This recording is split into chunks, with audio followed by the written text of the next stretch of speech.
We're driven by the search for better. But when it comes to hiring, the best way to search for a candidate isn't to search at all. Don't search, match with Indeed. Indeed is your matching and hiring platform with over 350 million global monthly visitors, according to Indeed data, and a matching engine that helps you find quality candidates fast. Leveraging over 140 million qualifications and preferences every day, Indeed's matching engine is constantly learning from your preferences. Join more than 3.5 million businesses worldwide that use Indeed to hire great talent fast. And listeners of this show will get a $75 sponsored job credit to get your jobs more visibility at Indeed.com/Blue Wire. Just go to Indeed.com/Blue Wire right now and support our show by saying you heard about Indeed on this podcast. Indeed.com/Blue Wire. Terms and conditions apply. Need to hire? You need Indeed.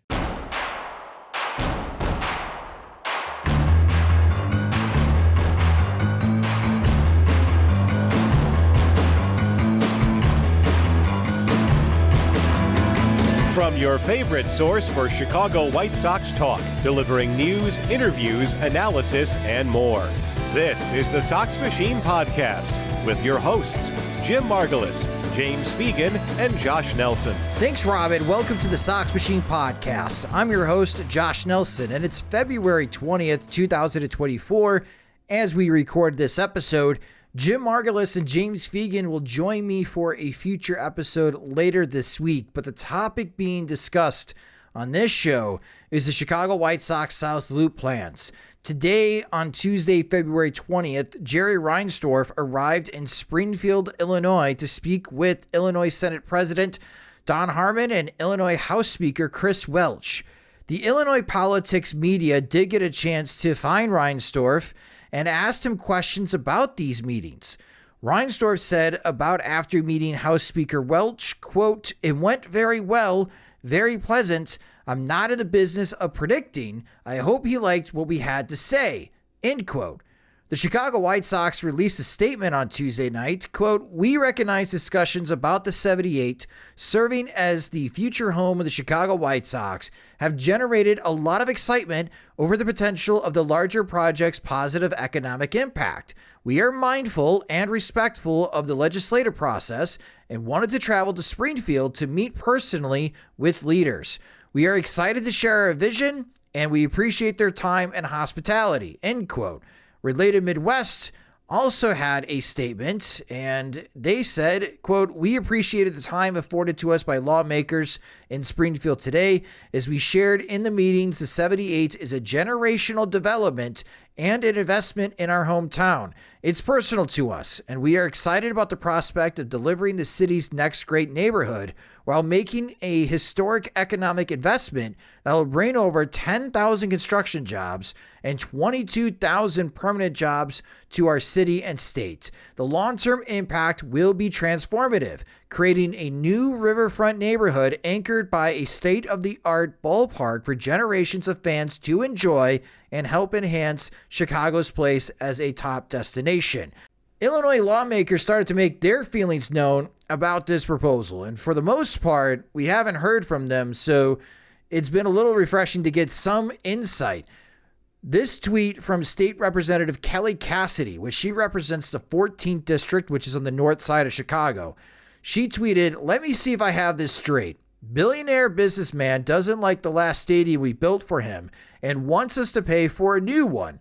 Couldn't even bother with the usual not quite $1 billion demand and just going full Dr. Evil. Not a penny, pal." State Representative Will Davis from Homewood, Illinois told the Chicago Tribune, quote, "I get Mr. Reinsdorf may be here talking to leadership, but leadership is going to have a serious conversation with rank and file members about something like that, particularly in a year when we've got a lot of pressing needs like school funding reform." And J.B. Pritzker, the governor of Illinois, will be having his State of the State announcement on Wednesday, February 21st. So more than likely, we'll be hearing from the governor soon. And other Illinois representatives, stress talks are still in the discovery phase. Now we've heard from Illinois lawmakers, the Chicago White Sox, and related Midwest. Let's try and gain more clarity of what is being asked and the scope of the South Loop project. He broke the story this past Friday for Crain Chicago. It's Justin Laurence. And Justin, thank you so much for joining the Sox Machine podcast. Yeah, thanks for having me on. Before we get into the details, because you broke the details on Friday for Cranes, in a few days, like on Tuesday, Jerry Reinsdorf is in Springfield speaking with lawmakers. On Wednesday, Governor J.B. Pritzker will be making his State of the State address and more than likely will be asked about this proposal. This plan seems to be moving very quickly, especially in the last month. Are you surprised on how fast and aggressive the push has been for this project from the White Sox and related Midwest? Yeah, I think I am. I can kind of understand why they might be being so aggressive, but yeah, I'm a little surprised by it. When the Sun-Times reported that they were, in serious discussions, that kind of time has flown by. I forget exactly when that was, maybe a month ago. And kind of when that first happened, we had done some reporting on it as well. And it seemed like maybe towards the end of the year is when we really started to learn more about this, that it was unlikely that this would move in an election year, right? And that timetable has seemingly been jump-started to now.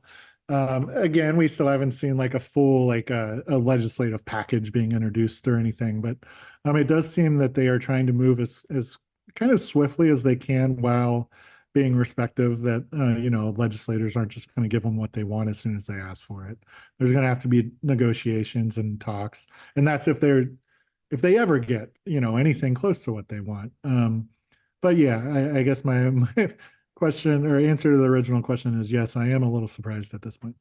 So what is Jerry Reinsdorf and related Midwest? Like, what are they asking for on behalf of the Chicago White Sox in this Project 78? Yeah, so they are essentially asking, for this entity, ISFA, the Illinois Sports Financing Authority, which paid for, operates, owns Guaranteed Rate Field. They are essentially asking for the 2% hotel tax on Chicago hotels, paid by visitors that come to the city, that be extended, and that the current debt that ISFA owns, which is not just for guaranteed rate, but also the Soldier Field renovations, right? That be kind of refinanced, scooped and tossed is kind of the government parlance that we use for similar Chicago debt financing. Extended out 30 years, and then they would back it by another line of revenue, and that would allow, the roughly $1 billion that the Sox are after to be freed up to pay for this new stadium. The other big thing, and that I reported on Friday, is that would be backed. This new debt would be backed by kind of what's called a tax overlay district, and that is, it would be some sort of geographic boundary around the proposed stadium in the South Loop, and that all the state's portions of the sales tax that's paid there for anything, restaurant sales and alcohol sales and those kind of transactions would be used to pay or to back this next round of debt. And by doing that, adding that line of revenue to the debt allows you to take out more debt, right? And get you the kind of numbers that Reinsdorf is asking for. So that follow-up to that, so all the sales tax on this project, because they want to do condos, they want to do restaurants, they want to do bars, and of course, things that are sold at this new stadium. Are you saying, like, in this proposal, the state wouldn't get any of that money and it would go to the White Sox and related Midwest to pay off their development? Yeah, so it would be good. It would be right. The state would not get it. It would be separate, put in a lockbox, say. Where it would flow immediately after that is still a little vague, but it would be separated and used to back that debt. So it might not have to go anywhere immediately, but in years where ISFA is unable to pay its annual debt service because hotel taxes kind of take a dip or they just don't rise as much as they're expected, then this new pot of money would be used to back that debt and make those payments or subsidize those payments. That's a good, that's part of the selling point of related in the Sox, is because currently when hotel tax revenues fall below the annual debt service, the city of Chicago's on the hook for that, right? So by doing this in a new way, they get to say, hey, we're releasing you from that obligation. Isn't that great? And I'm sure the city would say, yes, it is great, but let's talk about everything else, you know. You did make a point in the article about how this proposal would help with the debt owed to Soldier Field, and man, that is a huge number. It's a very large number what is owed left on Soldier Field. Why are the White Sox and Related Midwest making this point in their proposal to help with that debt? We should go back to when that debt was issued, right, in 2001. This was a deal kind of brokered under former Mayor Richard M. Daley.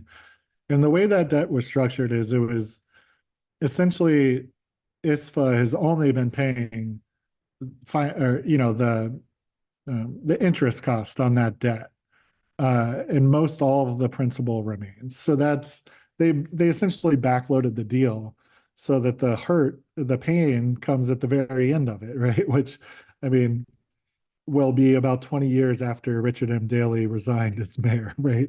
So it's he's not the first politician to structure a debt deal that way. But those payments are going to be millions more than the hotel tax is anticipated to grow to in those kind of last 10 years of that deal. So the city would be on the hook. So that's what they're saying is if you restructure the debt, those debt payments smooth out, and the city won't be on the hook for potentially tens of millions of dollars a year to pay off that debt. Yeah, because as you wrote in Crain's, it's estimated to be $55 million in 2023. You also point out that the hotel tax is only going to be paying about $41 million, so there's a $14 million gap for this upcoming fiscal year. In 2032, podcast listeners, that increases to $90 million. So unless Chicago in a few years double its hotel revenue, and I know they're trying their very hardest, Justin, to bring in tourists into the city, that's going to be a large chunk of Chicago's budget that they're going to have to redirect and help pay off Soldier Field. So it brings the attention to the hotel tax. To the best of your knowledge, how big of a sticking point is the hotel tax to Illinois lawmakers? Is this something that they would be okay extending? I don't think that there will be much pushback to extending the hotel tax, right? That is a 2% hotel tax that's in place currently. And governments usually don't rescind taxes that are currently in place, right?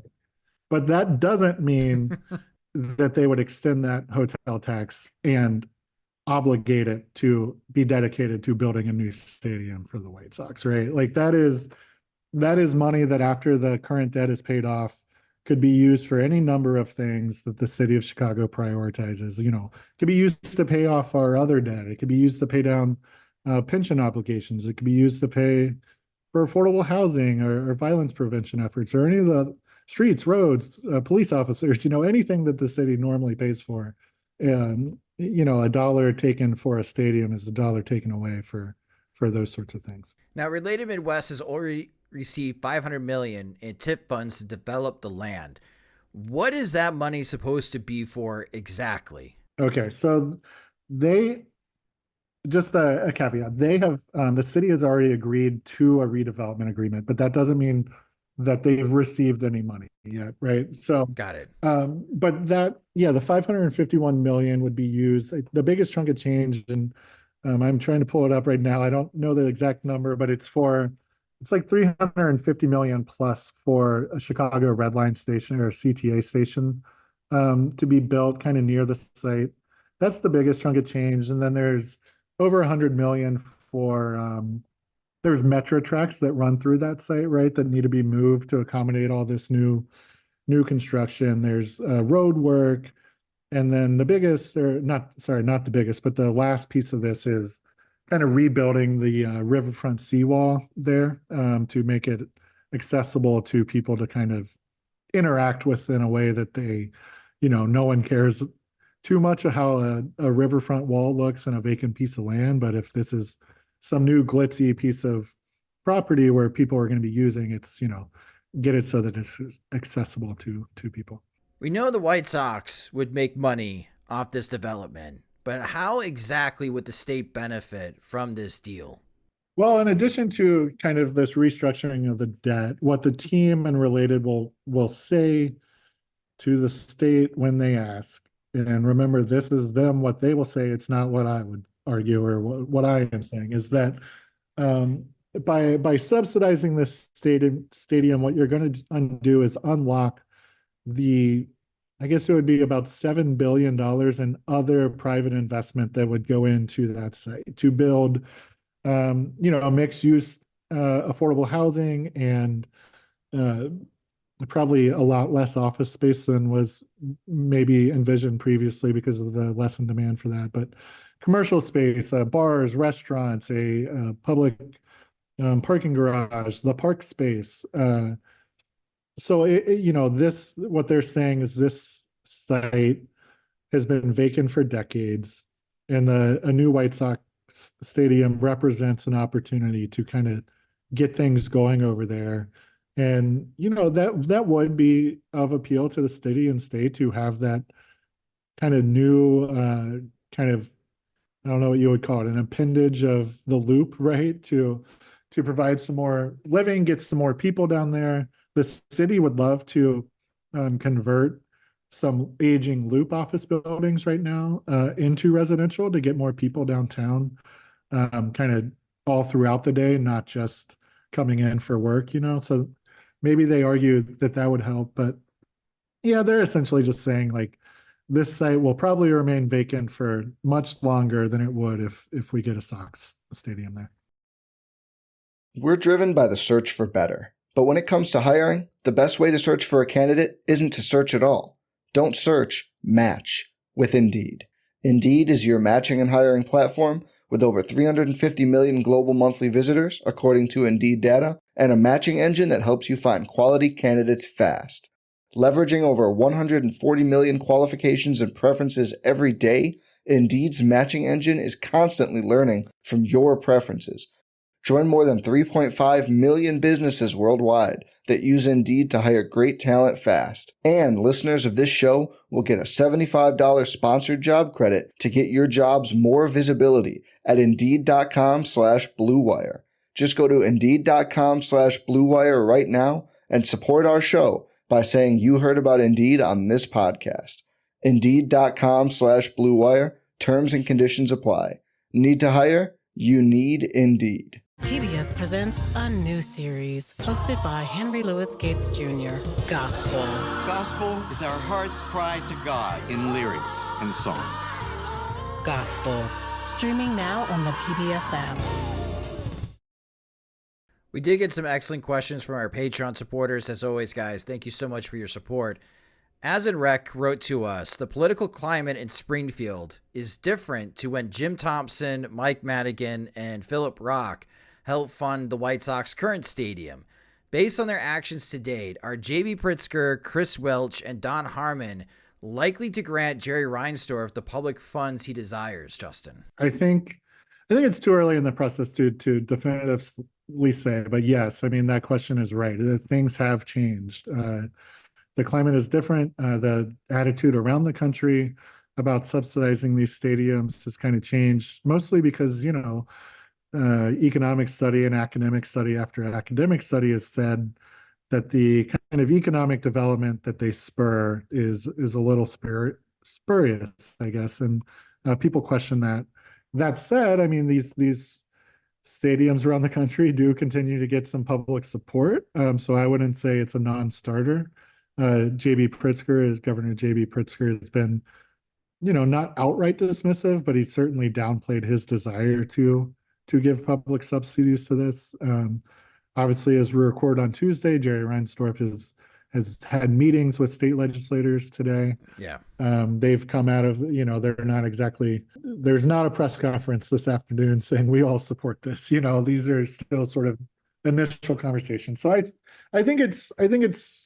I am skeptical as well, but ultimately a lot of these deals continue to happen, so we'll see.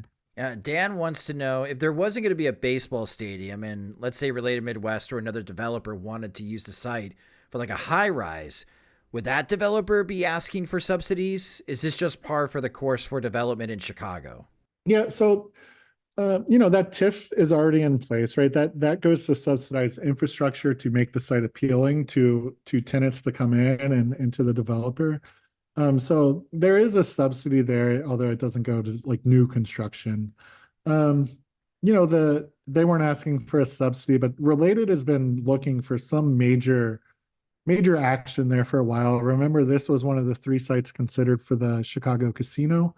And at the same, this process played out about two and a half years ago. And at the same time, they were saying then that like this casino is what is needed to unlock the rest of the development, right? So until they have some sort of major client there, I think it's unlikely that anything gets going anytime soon.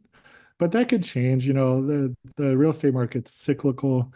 If there some growing demand for office space, or at least like brand new office space returns, then it would be easier to finance something to build there. But we should remember that in 2019, when this TIF was approved and the kind of zoning apparatus that was approved at the same time, they weren't envisioning a casino or a stadium. It was all commercial office space and residential living space. But the demand for commercial office space has just cratered, and they haven't been able to do anything there for the last 4 years. Bob wants to know about the environmental cleanup costs of the 78 land. Is that going to be part of this 551, or is that going to be an additional cost that Related Midwest is going to have to front? That's a really good question. I can't answer it perfectly. I'm sorry. I don't think that there's not environmental cleanup in that 551 million. It's for those hard infrastructure costs. That would have been something that was worked up with the city in 2019, and I don't know exactly the cost, who's fronting all that. Since it's not in the RDA and that agreement with the city, I would kind of suspect that Related has been doing that work, but just don't hold me to that. David, I think, poses a really good question. And this is a question that I have, like, after getting the information that we've had. And he points out that after the state of Illinois helped out Jerry Reinsdorf for new Comiskey Field, currently guarantee rate field, Reinsdorf financed the United Center himself. And David's wondering, is that just too much to ask for a new ballpark because it's so much larger and expensive today? And also because there's no Michael Jordan, which helped Reinsdorf's case back in the 90s. And I think to David's point, the White Sox are not very good right now. So it's kind of weird to see a team that lost 101 games all of a sudden ask for $1 billion to build a new stadium. That's an interesting way to frame it. I was kind of wondering something similar today, is like, I wonder if there's any academic research that shows subsidies, the correlation between tax subsidies for stadiums and team success. Maybe it's easier to make that pitch when you're winning and you're bringing home championships and filling the seats. I don't know. I mean, I obviously the Bulls were all the rage back then. It was so much public support behind them.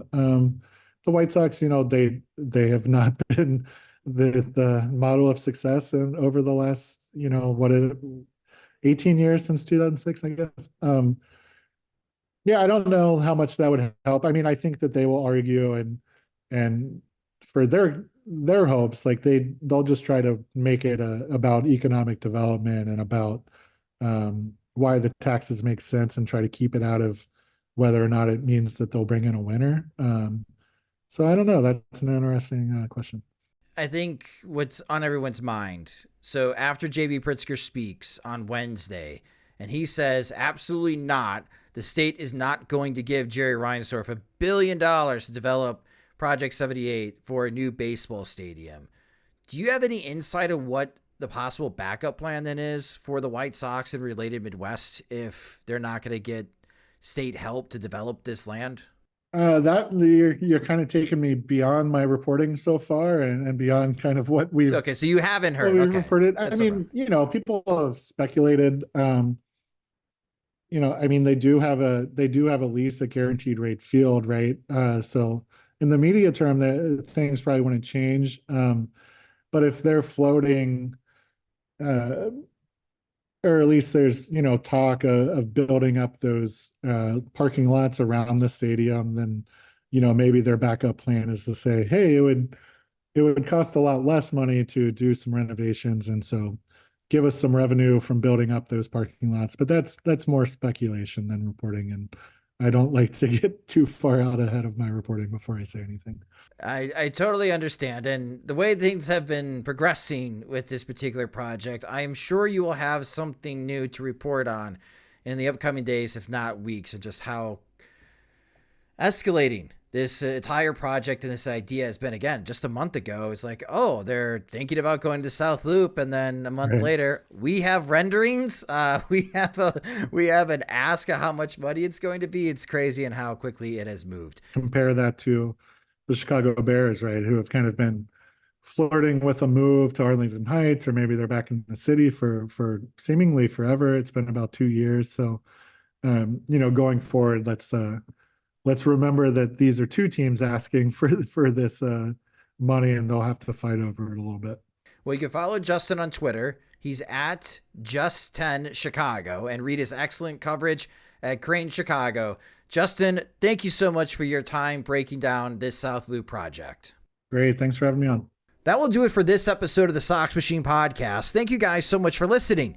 You can subscribe to the Sox Machine Podcast wherever you listen to podcasts, such as Spotify and Apple Music. You can subscribe to our YouTube channel at youtube.com/Sox Machine, and follow us on social media. We're at Sox Machine on all the platforms. You can follow me at SoxMachine_Josh, and of course follow James Fegan at JR Fegan. When there's more news about the Chicago White Sox plans, or more reaction from state government about this $1 billion proposal, we'll be covering that on SoxMachine.com. If you enjoy our work and you want to help support Sox Machine, you can by signing up at patreon.com/SoxMachine. Patreon subscribers will receive full access of our work on the Chicago White Sox, such as James's work right now down in Arizona, and we are getting ready for the regular season, and he's going to be traveling for some road series, and that is made possible by our Patreon subscribers. We have additional perks as well, as we have different tiers of support depending on how much you love our work and how much you want to help support Sox Machine. The impressions that we have gotten and the instant feedback since adding James has been overwhelming in a positive way. Thank you guys so much for your support.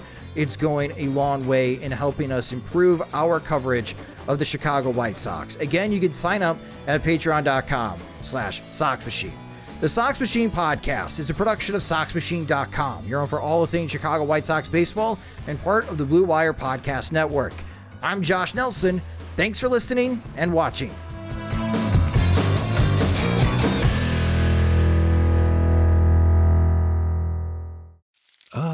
The sizzle of McDonald's sausage. It's enough to make you crave your favorite breakfasts. Enough to head over to McDonald's.